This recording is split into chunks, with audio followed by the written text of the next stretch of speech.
Good afternoon. ഇന്നലത്തെ അപേക്ഷിച്ച് ഇന്നലെ മഴ കുറവാണേ. പറമ്പിൽ അക്കാമാര് കായ എടുക്കുന്നുണ്ട്. ഉച്ചയായില്ലേ, ഒന്ന് നോക്കിയേച്ച് വരാം. ഇവിടെ തവണ മഴ കൂടുതലായിരുന്നേ. അത് നല്ല പോലെ ഏലത്തെ ബാധിച്ചിട്ടുണ്ട്. ഏലത്തിനെ സംബന്ധിച്ച് മഴ കൂടിയാലും പ്രശ്നമാണ്, കുറഞ്ഞാലും പ്രശ്നമാണ്.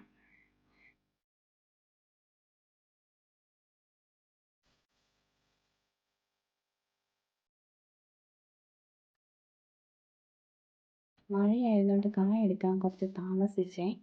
അതുകൊണ്ട് തന്നെ നല്ല പോലെ പഴുത്തിട്ടുണ്ട്.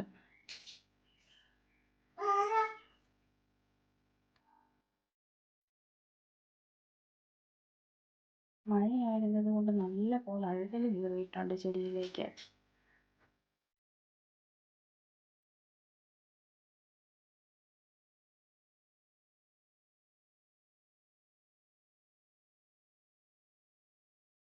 അഴുകിയ ചെടിയിലെ കായെല്ലാം സെപ്പറേറ്റ് ആയിട്ട് എടുത്ത് മാറ്റി വെച്ചത് കണ്ടു. നല്ല പോലെ അഴുകൽ പിടിച്ചിട്ടുണ്ട്. കുറേ ചെടി നഷ്ടപ്പെട്ടു പോയി.